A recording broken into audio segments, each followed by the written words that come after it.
my name is Norah, and I'm going to read Hats Off to Mr. Pockles, written by Sally Lloyd-Jones, illustrated by David Litchfield.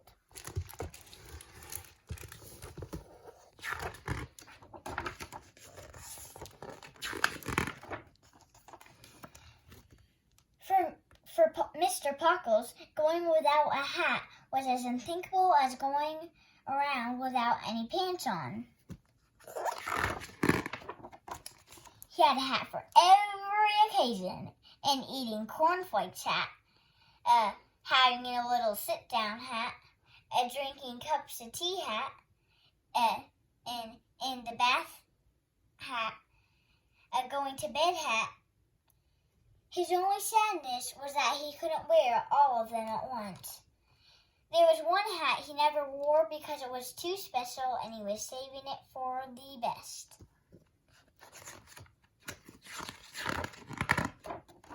Maybe it was because he was too busy with his hats to go out and meet people.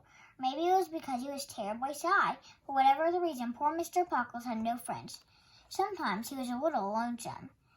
But then, he only had to think of his millions of hats and pop one on. It's funny how wearing a hat cheers a personage up, said Mr. Pockles, until one morning when it didn't. Hat House. It was Hat Day at the Panda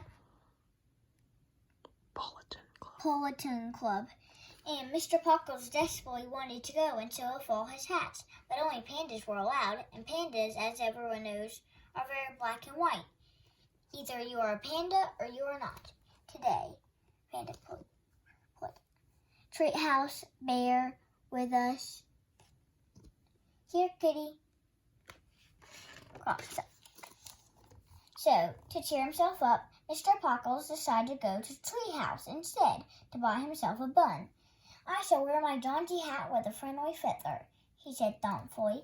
To his delight, when he got there, Mr. Pockles found it was Bun of the Month Day. The buns this month were taste delicious, fluffy fudge bonnets. Treehouse. As he was waiting in line for his Bun of the Month, who should walk in but a panda?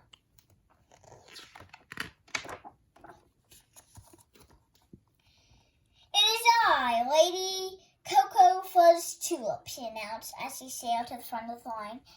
Lady Fitz Tulip was a fourth-generation San Francisco panda and very important, and even had streets named after her.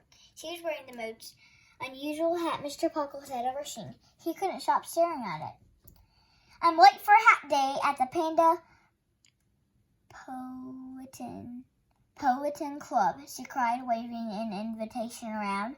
I must start my spring in style.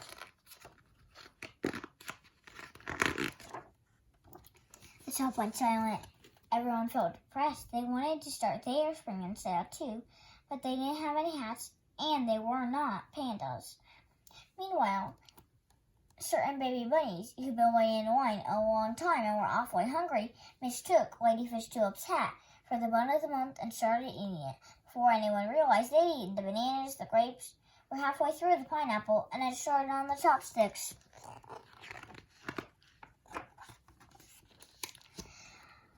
My ancestral hat, Lady Fitztulip screamed. Help, help!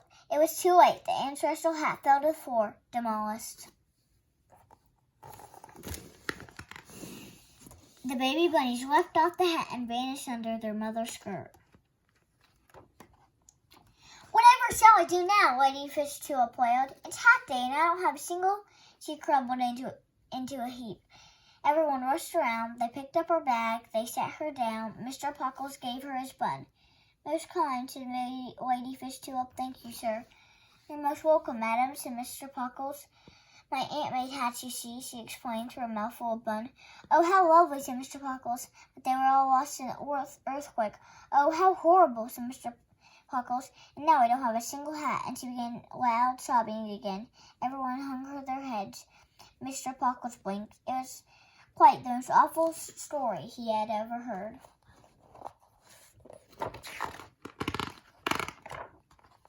But then Mr. Pockles jumped out.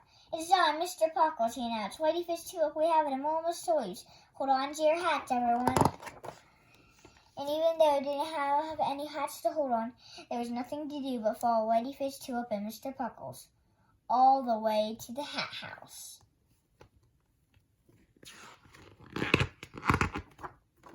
Mr. Pockles ran straight upstairs. "Dear Ladyfish, Tulip," he said, opening a hat box. It was a special hat. It was so beautiful, it made all the air go out of the room. He put it on her head and showed it to her in the mirror. Oh, she gasped, "Mr. Pockles!" And before Mr. Pockles knew what was happening, Ladyfish Tulip picked him up and hugged him. She turned to the door. "We haven't a moment to lose," she dropped Mr. Pockles. "Hold on to your hats, everyone." "Where are we going?" "To the Panda Bulletin Club," Ladyfish Tulip cried. Everyone's eyes grew large. "Didn't I say friends of pandas are invited too?" "Friends?" said Mr. Pockles. "Yes, of course." Mr. Pockles stood there stunned as Ladyfish Tulip chose the perfect hat for them. The room filled with cheers. Mr. Pockles looked around and laughed. "Your turn, everyone," he declared. "Choose your hat." And they did. Even the sun put his hat on. And so it was that Ladyfish Tulip got a beautiful new hat. Mr. Pockles went to Hat Day with all of his hats at once, but even better, with all of his new friends.